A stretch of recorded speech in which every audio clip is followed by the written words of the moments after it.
We would encourage you to seek the pleasure of alignment. But before you can do that, you have to know these things. You have to know you sifted and sorted and did step 1, and step 2 has been done for you. You have to know that what you're asking for is a done deal. That you set the goal in step 1, your inner being took care of it, and now you've got one thing to do and one thing to do only, and that's line up with what you've asked for. If you're setting an accurate goal, if you were really telling it like it is, and someone says, what's your goal? You would say, it's now. What? Yeah, it's now. What? Yeah, it's already done.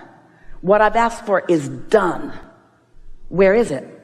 Well, that's a little hard to explain, so I'm not going to try. Say to them. Oh, it's one of those imaginary things, your friends might say. It's not imaginary. It's gestating. It's becoming. It's gathering momentum and cooperative components, and it's awesome. And I'm coming into alignment with it. Well, what's your timetable? When it's ready. What's your timetable? When I'm ready to let it in. When I have stopped beating up on myself through sacrifice and struggle. When I've come to the place of enough worthiness that I will let it in. That's the timetable. Well, how long is that going to take?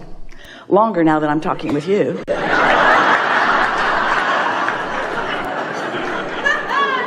Because you're activating all that old stuff that doesn't work for anybody. You see, you might say to them, you see, I've decided that I don't want a mediocre creation. I just don't want to try a little harder than most so that I get a little more than most. I want to enact the awesome power of non-resistant thought.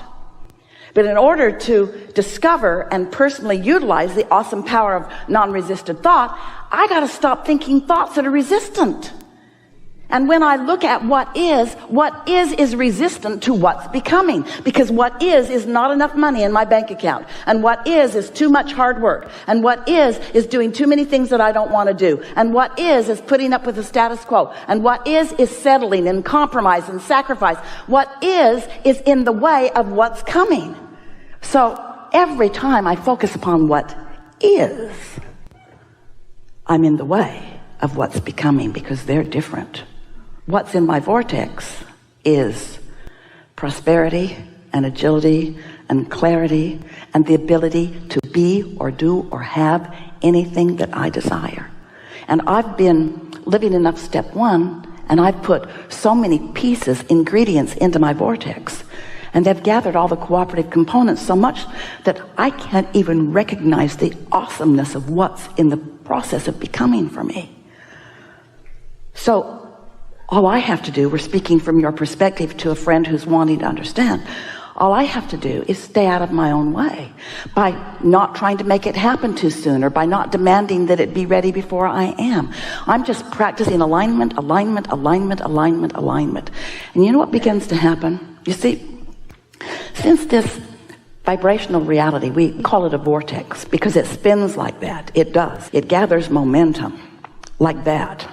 And this vibrational reality, this vortex of yours is high, non-resistant frequency. So in order for you to tune into it rather than the not enoughness of reality, you have to quiet the not enoughness thoughts. Otherwise your vibration won't rise to it.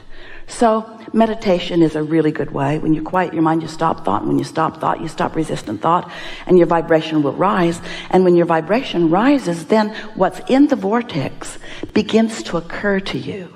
We've given it a new description recently because we want you to understand how it comes. It comes in the form of impulse or insight or daydream. Esther's discovering that if she will meditate and quiet her mind, and then just allow her mind to wander once she's under the influence of that these delicious ideas are flowing to her, and she's no longer trying to put the pieces of them together to make something happen with them.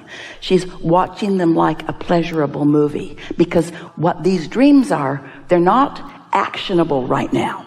It's not get on them and ride them right now. They are evidence of your alignment. The daydreams are evidence of your alignment. So the more you're receiving those dreams, then the more evidence you have of that alignment. And when that becomes the momentum that you're reaching for, then these thoughts begin to turn to impulses, and the impulse then pays off. It's like you have actual awareness that an idea that came led to this and led to this and led to this and led to this, and suddenly right here within your grasp is something that you've really been